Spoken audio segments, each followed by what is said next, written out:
Essa semana eu estava conversando com um grande líder e um mentor ah, que vem trabalhando com inteligência artificial no Einstein, Dr. Paulo Zimmer. E ele me passou um curso de 1 hora, né, um nanocurso sobre o chat GPT na saúde. Então a gente tem que educar cada colega, cada profissional que trabalha na área da saúde com essas novas ferramentas. E, obviamente, caminhando para onde? Para uma medicina de precisão.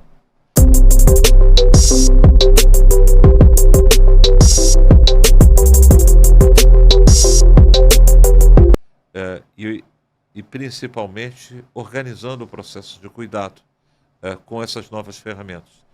Vocês vão me perguntar, por que um chatbox GPT ele é tão importante hoje? Será que é porque ele oferece respostas, não é?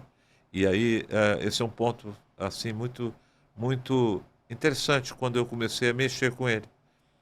Ele na realidade me ajuda a fazer o diagnóstico, a pensar eh, através das informações que eu vou perguntando sobre a doença. Me ajuda a orientar o tratamento e, obviamente, as diretrizes e qual aquelas principais recomendações para aquela condição. E, obviamente, eu vou ter que tomar as decisões aqui. Ele pode ajudar para construir uma aula. Mas o que os médicos norte-americanos estão fazendo, isso é uma coisa para lá de interessante. É como promover informações para o paciente e gerar maior empatia utilizando as respostas do chat GPT. Até porque a nosso conhecimento técnico muitas das vezes não leva uma linguagem que o paciente possa entender como uma linguagem importante e clara para ele tomar as decisões. O processo da decisão compartilhada é algo que surge na nova cardiologia como uma habilidade médica fundamental. Então, construir informações e uma conversa com o paciente que possa trazer as informações técnicas decodificadas para que o paciente exerça o seu processo de escolha numa tomada de decisão sobre um tratamento ou um método diagnóstico, é fundamental. Isso tem impacto na experiência do paciente. Então, a gente vai também tendo um papel importante na nova cardiologia, não só apenas em oferecer o tratamento certo, que venha dos ensaios clínicos e principalmente das recomendações e guidelines atualizados, embasados em evidências científicas, utilizando a farmacoterapia correta, ou seja, utilizando os remédios na dose certa, por um tempo certo, do jeito certo, levando a ele a informação, acompanhando o processo de terapêutica do paciente, educando e monitorando esse processo de cuidado. Então, dessa maneira, a gente vai, muitas das vezes, na nova cardiologia, buscar a ancoragem da farmacogenômica. Não é? E o que é isso? A farmacogenômica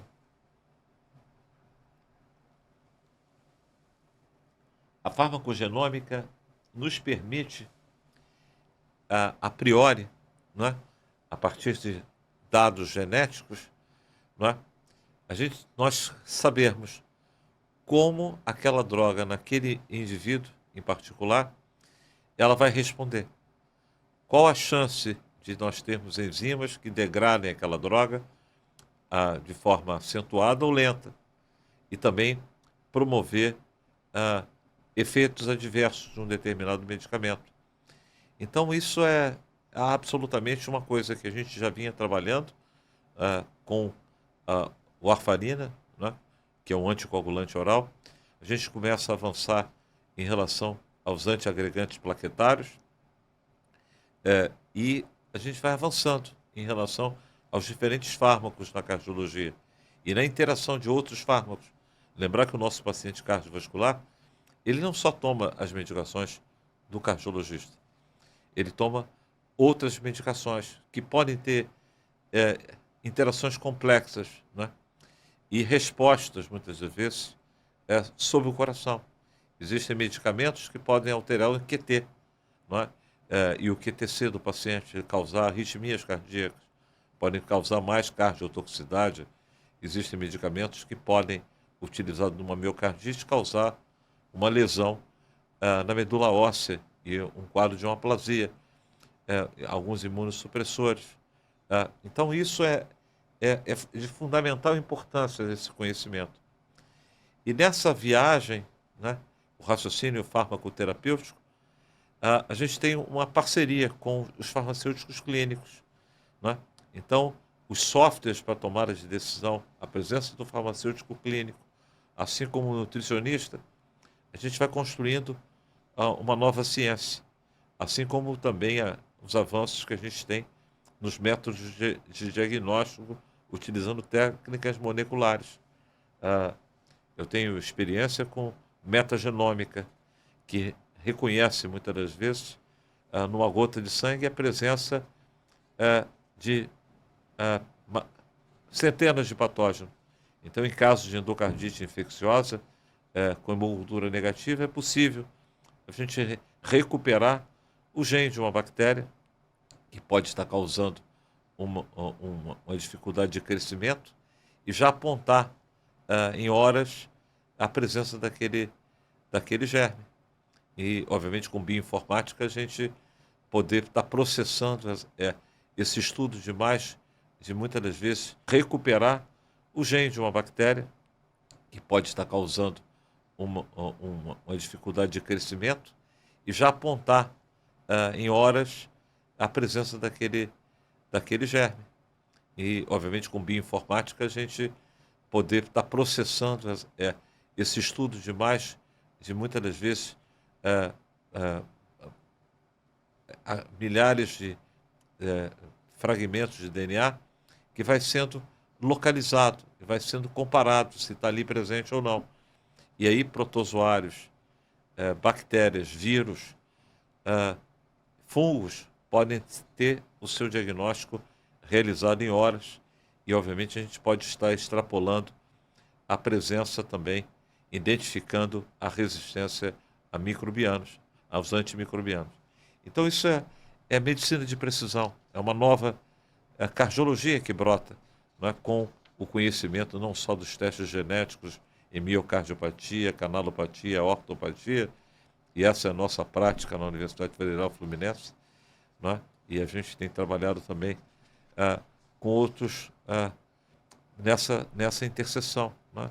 E, obviamente, com a cardiogenética do DASA, onde a gente, junto com geneticistas clínicos e cardiologistas que fazem essa translação de conhecimento, nos permite um diagnóstico preciso e um tratamento preciso. Eu vou falar um pouco sobre aquilo que está acontecendo com o sistema inglês de saúde. E como o Eric Topol tem trabalhado nessa dimensão de preparar o sistema de saúde inglês para essa transformação digital. Então, na década passada, o governo inglês, identificando, né, as transformações da saúde e os desafios que eles, ingleses, fizeram a si próprio quando criaram o Biobank, né, um sistema que os prontuários de milhares de pacientes, o desafio é chegar a 1 milhão de ingleses, em que dados de estilo de vida, informações que vêm dos testes de imagem e do seu prontuário médico, e testes genéticos, e, obviamente, bioquímicos, possa definir e caracterizar muitas doenças. E essa é uma parte, né, da transformação digital do Reino Unido. A outra é os avanços tecnológicos de onde? Vindo da robótica, vindo da ciência de dados, da inteligência artificial, e tudo isso, e o prontuário eletrônico. Então, eles, para que os trabalhadores de saúde do sistema inglês não fossem demitidos, porque não estarem preparados, de uma forma brilhante, né, de uma forma correta, né, e vanguardista, convocaram o Dr. Eric Topol para desenhar um programa de educação para a força de trabalho, para essa transformação digital do sistema inglês, que é um dos sistemas que mais empregam no mundo. É mais de 1 milhão de pessoas que trabalham no NHS, que nos inspira, que nos tem inspirado a criação do SUS, um sistema universal como o nosso. E eles desenvolveram todo um processo de capacitação, inclusive uma academia de lideranças digitais, de transformação digital de todos os trabalhadores, e já pensando, inclusive, pessoas numa trilha de conhecimento que vem do ensino médio, para que possam trabalhar e suceder a essas pessoas que numa janela, né, sempre existe a aposentadoria. Então a gente tem que estar preparando para esse novo mundo, para que a gente não perca pessoas que não estão habilitadas a conviver frente à veloz transformação digital. E o que é interessante, esse material do NHS do Dr. Topol, é justamente um quadro que ele mostrava que em 2025, 24, a gente ia estar provavelmente com a telemedicina, que foi uma das ferramentas que eles estudaram, numa fase de implementação talvez em 30%, 40% de grau de maturidade.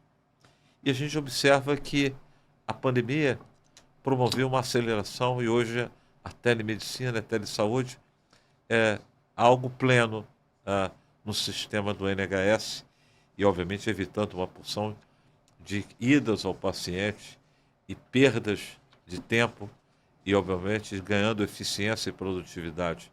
Embora o sistema de saúde inglês tenha hoje grandes desafios em termos de financiamento e ainda de força de trabalho.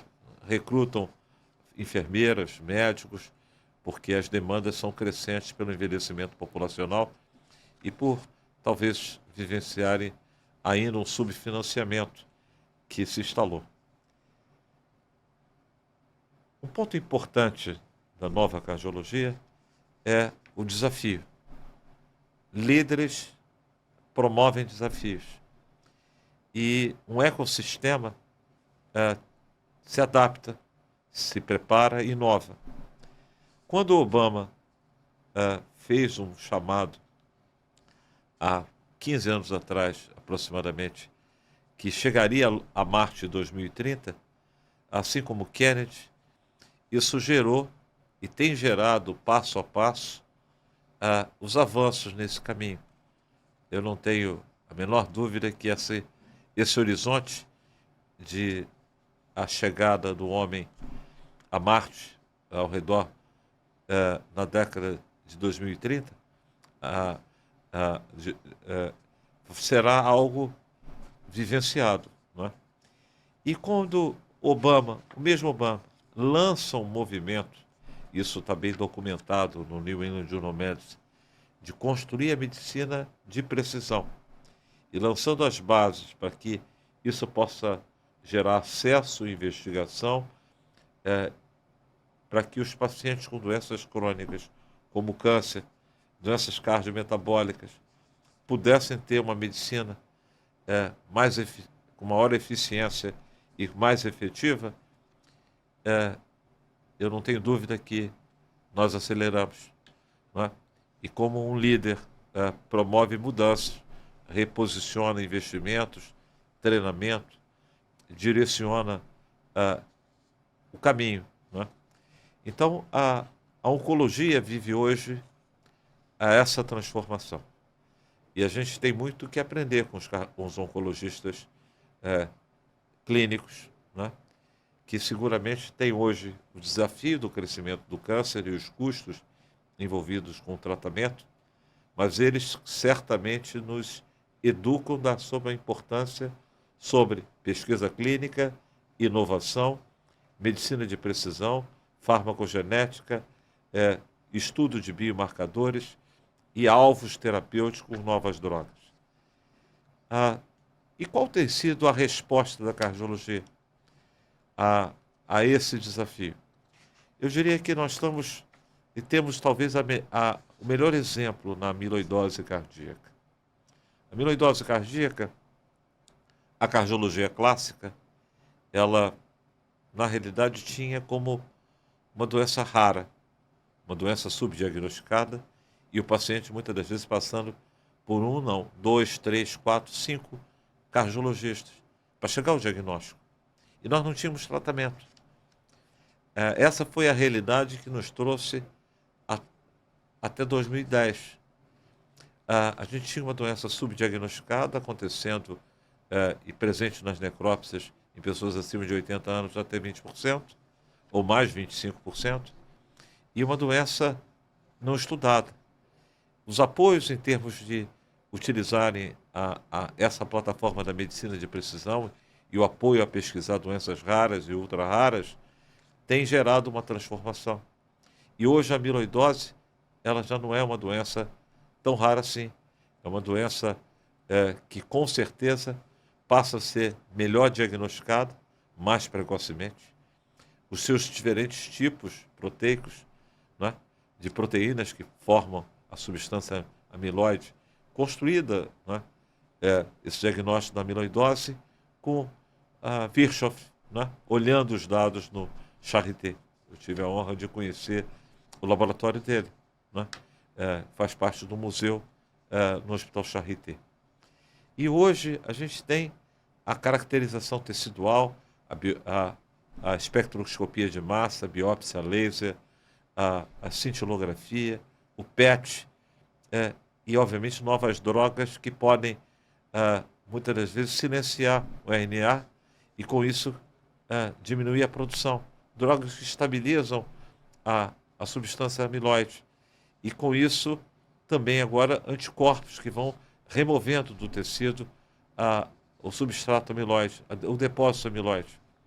Então, e a inteligência artificial ajudando a detecção, utilizando os prontuários eletrônicos, identificando indivíduos com risco ou pacientes subdiagnosticados de amiloidose.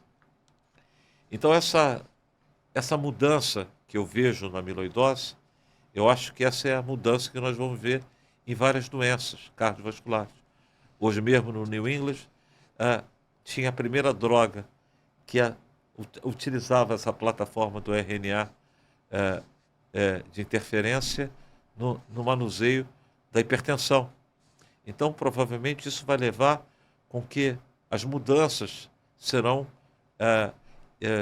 a realidade. A gente já tem drogas que vão ser utilizadas para controle do colesterol, dadas a cada 6 meses. E tudo isso é os avanços que nós teremos com essa plataforma, que é a plataforma do RNA de interferência e, obviamente, são as bases da nova cardiologia. Então, a nova cardiologia, ela também trabalha com a visão de construir tratamentos precisos, tratamentos que possam ser personalizados sob a ótica de nós podermos utilizarmos válvulas, dispositivos que fecham comunicações, como links para valvares, e, obviamente, a impressão 3D. O Dr. Cláudio Tinoco, na Universidade Federal Fluminense, tem trabalhado com a impressão 3D na educação e no planejamento cirúrgico, né? E no ambiente das salas híbridas, nas salas de cirurgia, promovendo um tipo de cuidado que muitas das vezes seria muito trabalhoso ou não teria sucesso naquele ambiente cirúrgico se não houvesse o quê? A organização e o planejamento. Então, aqui, grupos de cientistas, seja aqueles que trabalham com biomateriais, seja aqueles que trabalham com a área de imagem cardiovascular, sejam engenheiros da computação, vão construindo, trabalhando e fundindo imagem e criando moldes tridimensionais para que o treinamento médico aconteça antes da cirurgia. E dessa maneira a gente vai corrigindo. Então, pessoas como a doutora Diane Ávila, né, que trabalha com amiloidose se torna uma educadora e investigadora nessa área, uma liderança feminina de alto impacto na área da amiloidose, e o professor Cláudio Tinoco. Eles têm trabalhado imprimindo corações de amiloidose para que possa educar os médicos, cardiologistas e outros profissionais da saúde, conhecendo os impactos e a doença, né? E, obviamente, isso muito auxilia não só a pesquisa, mas a educação e a assistência. Então, aqui a inovação promovendo uma grande transformação. A inteligência artificial e o machine learning têm sido extraordinário em relação à nova cardiologia. Quando os indivíduos têm um problema no coração, a gente manda fazer um ecocardiograma, que é um ultrassom do coração. Esse ultrassom, ele nos permite tomar decisões médicas. Só que tem que a variabilidade que a gente tem daquilo que é a função do coração pode chegar a ser 20%, né, dos volumes cardíacos, da fração de ejeção.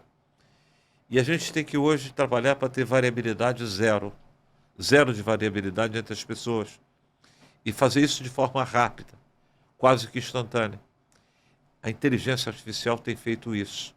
Então, existe um projeto, brilhante projeto, do grupo da Mayo Clinic, com Cambridge, chamado Ultromics, que tem feito isso na insuficiência cardíaca com fração de ejeção normal, a doutora Pelica, e eu não tenho dúvida, hoje softwares e obviamente o ultrassom vai se tornando o quinto pilar do exame clínico.